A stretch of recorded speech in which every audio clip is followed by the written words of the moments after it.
Lanjut season 2 episode 13 dari cerita Alana dan Ardau. Alana nggak mau makan, dirinya terus mengurung diri di kamar. Setelah kepergian Ardau, dia begitu menyesali perbuatannya. 3 bulan kemudian, Alana sudah mulai menerima kepergian Ardau. Iki dan Mahen juga sudah mulai memaafkan Alana, karena Iki mengetahui jika Ardau ada di dalam diri Alana. Kini Iki ikut menjaga Alana. Tepat di 100 harinya kepergian Ardau, Alana pergi ke makamnya si Ardau, membawa bunga, dan membersihkan kuburannya, lalu membacakan doa.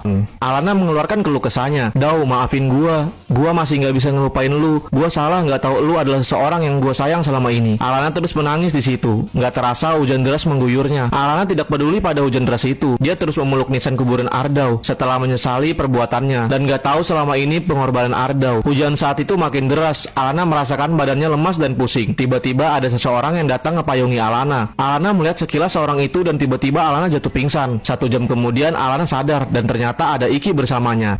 Ki, ada apa dengan gua? Perasaan tadi gua ada di kuburannya Ardau. Kamu tadi nggak sadarkan diri di dalam mobilmu, nak. Kebetulan gua kangen sama Ardau. Terus gua lewat di kuburannya dan ngeliat mobilmu, nak. Elunya malah tidur di dalam. Pas gue bangunin gak bangun-bangun dan gue cepat-cepat ngebawa lu ke rumah sakit. Untungnya lu cuma kecapean sama kedinginan, nak. Lu belum makannya. Kata dokter, lu kekurangan gizi, nak. Kata Alana, bentar dulu Ki. Seingat gue nih, gue lagi nangis-nangis di kuburannya Ardau. Saat itu hujan deras, tapi gue tetap memaksakan untuk memeluk batu nisannya Ardau, Ki. Kepala gue tiba-tiba pusing. Nah, pada saat itu sekilas gue ngeliat ada seseorang yang ngepayungi gue, Ki. Dan anehnya lagi, kata lu, gue pingsan. Gue pingsannya di mobil ya? Kata Iki, lah iya, nak. Gue ngeliat lu di dalam mobil. Ki, gue pingsannya di kuburan itu. Gue seperti mengenali seseorang yang ngepayungi gua. Sekilas dia mirip banget sama... Lanjut season 2 episode 14 dari cerita Alana dan Ardau. Sekilas dia mirip banget sama Ardau. Apa karena gua kepikiran Ardau terus ya? Jadinya gua ngeliat orang yang ngepayungi gua itu sekilas mirip Ardau. Kata Iki, mungkin aja, nak. Lu juga selama kepikiran Ardau selalu mikirin dia kan? Iya juga ya, Ki. By the way, gua lapar nih, Ki. Tolong dong belikan gua bubur. Kata Iki, nih anak, pantas aja kekurangan gizi. Bentar ya Tuan Putri, gue belikan dulu. Oh iya, kayaknya Mahen bakalan kesini, nak. Kata Alana, pantasan gue dari tadi gak ada ngeliat Mahen. Biasa kalau gue kenapa-napa dia paling gercep tuh. Iya juga ya, nak. Mungkin dia lagi tidur tuh. Kan kerjaannya Mahen bawa-bawa jelek terus. Oh ya, buat kalian yang gak tahu kenapa Iki dan Mahen berubah jadi baik ke Alana, karena mereka berdua mengetahui di dalam diri Alana ada Ardau. Iya, jantung yang dipakai Alana. Selama kepergian Ardau, Alana dijaga oleh Iki dan Mahen. Pernah tuh Alana diejekin di sekolah. Gak pakai lama, Iki dan Mahen langsung mengajar orang yang ngejekin Alana. Kata Mahen, woi, siapa yang berani buat Alana sedih, bakalan berurusan sama kita berdua. Di rumah sakit, Alana menunggu kedatangan Iki, karena dia tadi lagi ngebelikan gua bubur. Tiba-tiba datang Mahen, gua kira Iki, karena Alana sudah lapar banget. Mahen juga kocak, masa ke rumah sakit bawa durian? Kan dimana-mana bawa apel, pisang. Saat Alana tertawa melihat kekocakan Mahen, dia teringat waktu SMA Alana pernah sakit dan dibawakan buah durian dan buah salak sama Ardau. Alana kembali lagi teringat dengan Ardau.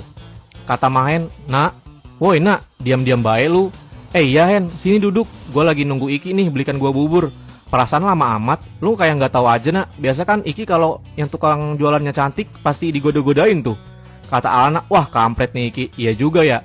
Ya sudah Hen, gue sambil pejamin mata nih ya. Kalau ada Iki bangunin aja gue. Oke siap, nak. Baru mau memejamkan mata, Iki tiba-tiba datang. Kata Mahen, pucuk dicinta ulang pun tiba. Akhirnya datang juga nih anak monyet. Nina, makan cepet. Lu udah kurus tuh. Alana langsung makan dan mereka bertiga sambil berbincang-bincang. Akhirnya Alana sudah boleh pulang. Iki dan Mahen pun mengantarkan Alana ke rumahnya.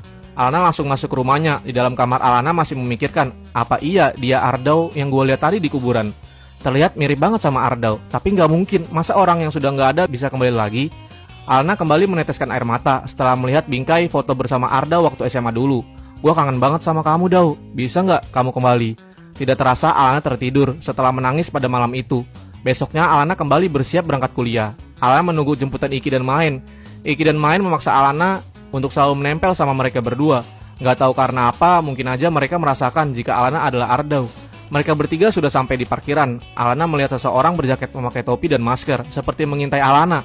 Alana cepat-cepat langsung masuk ke kelasnya. Kata Iki dan Mahen, woi nak, tungguin kami.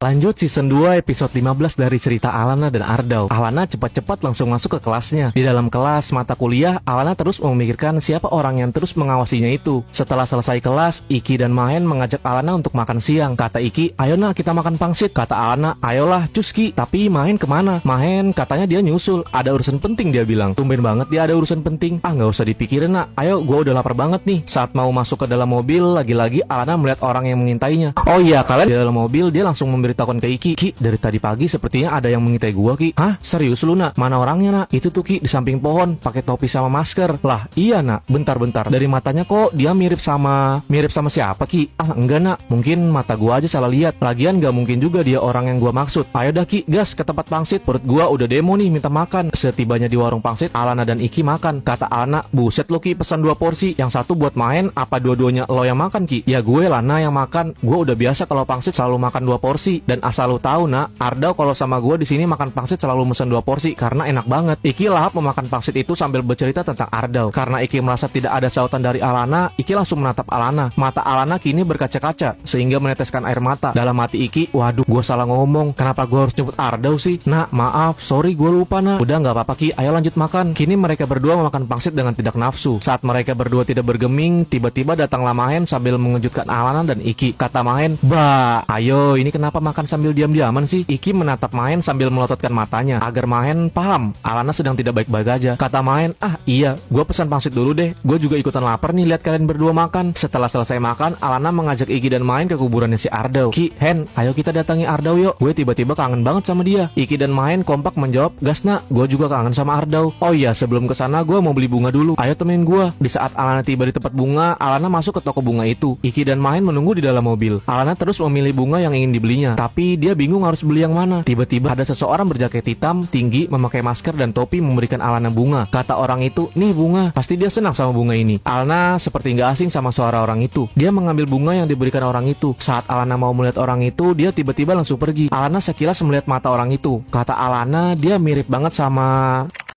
Oke, lanjut season 2 episode 17 dari cerita Alana dan Ardau. Apa orang itu pulang ke Indonesia karena tahu kalau Ardau udah nggak ada? Apa dia juga tahu Ardau mendonorkan jantungnya buat Alana?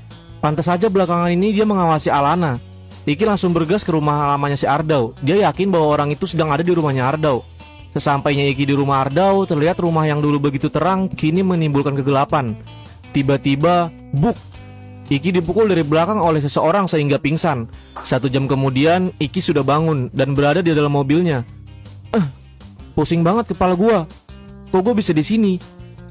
Ah iya, ada yang mukul kepala gua tadi. Iki melihat jam di tangannya, sudah menunjukkan jam 12 malam. Ia bergegas untuk pulang. Sesampainya Iki di rumah, dia mencari info tentang orang yang mengawasi Alana itu. Iki menelpon kenalan papahnya yang jago mencari seorang. Kata Iki, "Halo, tolong carikan orang di foto yang sudah saya kirim." Di sisi lain, Alana sedang memikirkan siapa orang yang mengawasinya dari kemarin. Daripada pusing mikirin siapa orang itu, mending gua tidur. Pagi pun sudah tiba. Alana bersiap untuk berangkat ke kampus. Tinggal menunggu jemputan dari Iki dan Mahen aja. Kata Alana, "Nah, akhirnya para dua gantengku udah datang. Ayo masuk dulu, bunda gua udah nyiapin sarapan." Kata Iki, "Waduh, Bun, jadi enak nih. Padahal nggak usah repot-repot, Bun." Kata bunda, "Ayo sini duduk, kita sarapan bareng." Saat mau diserbu makanan itu, tiba-tiba HP Iki berdering, menunjukkan ada seseorang yang menelponnya. Iki lalu ke belakang rumah untuk menjawab telepon. Kata Iki, "Halo?" Dan dijawab oleh si menelpon. Dalam hati Iki, ternyata benar, dia adalah orang yang gua maksud. Iki kembali ke dapur untuk menyerbu makanan. Kata Mahen, "Siapa yang nelpon, Ki?" "Ah, kepo lu, Hen. Langsunglah kita makan aja. Kalau bisa dihabisin supaya bunda senang makanan yang dimasaknya laris." Alana merasakan bahagia mempunyai orang-orang baik di sekitarnya. Andai aja ada Ardau di sini, pasti jadi lebih asik. Bunda menyadari Alana yang sedang berdiam, seperti lagi memikirkan Ardau. Nggak pakai lama, akhirnya mereka sudah selesai sarapan. Lalu berpamitan kepada bunda untuk berangkat ke kampus. Kata Iki dan Mahen, "Bun, kita berangkat dulu ya." Kata bunda, "Iya, hati-hati, tolong jagain Alana ya." Sesampainya di kampus, mereka bertiga langsung masuk ke dalam kelas. Selagi menunggu dosen datang, Iki dan Mahen lagi bermain Mobile Legends. Dan Alana pastinya sedang mengganggu mereka yang lagi main Mobile Legends dengan cara spam telepon ke Iki dan Mahen secara bersamaan. Tiba-tiba dosen datang dan memperkenalkan ada mahasiswa pindahan dari luar negeri. Kata dosen gua, "Ayo sini masuk, perkenalkan diri kamu ke teman-teman." Di saat seseorang itu masuk sambil memakai jaket yang pernah diberikan oleh Iki, iya, itu jaket hadiah ulang tahun buat Ardau. Iki kaget. Kenapa bisa ada orang itu? Apa yang mau dia lakukan di sini? Di saat orang itu memperkenalkan diri, Iki langsung membawa Alana keluar. Saat Iki mau menarik tangan Alana, Alana sudah dalam posisi berdiri, menatap tajam mahasiswa baru itu, seakan menunjukkan wajah tidak percaya. Kata seseorang itu, "Halo, kenalin, gua..." Oke, ini lanjutan season 2 episode 19 dari cerita Alana dan Ardau. Dan dia adalah Ardan. Dibukalah kacanya sama Iki. Terus kata si Ardan, gue boleh bicara sama Alana nggak? Iki dan Main kompak menjawab secara bersamaan, nggak boleh. Terus kata Ardan, oh alah, gini aja deh, gue minta nomor lu nak. Boleh kan? Ya kali nggak boleh juga. Dijawablah sama Alana, sini HP lo. Belum sempat Ardan memberi HP-nya ke Alana, pintu kaca mobil udah ditutup sama Iki. Terus mereka cabut gitu aja meninggalkan Ardan. Ardan cuma bisa senyum waktu itu sambil berbicara pelan, mereka masih sama aja. Di dalam mobil Alana marah-marah. Kalian pada kenapa sih nggak bolehin gue buat bicara sama Ardan? Gue juga nggak bakal mikir kalau dia itu Ardau. Gue udah diceritain sama Iki kalau dia itu saudara kembarnya Ardau. Dijawablah sama Main, iya kita tahu nak, tapi untuk saat ini lo harus jaga jarak dulu sama Ardan. Perasaan gue nggak enak aja sama itu orang. Kata Iki, gue setuju sama lo Hen. Firasat gue juga buruk tentang dia nak. Sebaiknya lo harus sama-sama kita terus dah, supaya kita selalu bisa jagain lo. Takutnya Ardan ada niat jahat ke lo nak. Kan kita nggak tahu kenapa Ardan bisa tiba-tiba balik ke Indonesia setelah mendengar kejadian Ardau. Terus kata Alana, kalian tuh nggak boleh berpikir buruk sama orang lain. Siapa tahu maksudnya Ardan itu baik. Siapa tahu dia mau bertanya tentang Ardau selama ini gimana. Kan mereka juga dari umur 5 tahun nggak pernah ketemu. Siapa tahu Ardan mau nanya gimana sifatnya si Ardau dan apa kesukaan dia. Kalian itu jangan seperti itu dong. Alana ngomong sambil emosi waktu itu. Iki dan Main cuma bisa nunduk dan berkata, kita cuma khawatir sama lo nak. Ya khawatir boleh, tapi kalian jangan terlalu menunjukkan sifat gak suka sama Ardan terang-terangan. Lagian kan kita juga belum tahu dia kayak gimana. Dijawab lagi lah sama Iki, tapi nak beberapa hari ini dia terus mengawasi lo.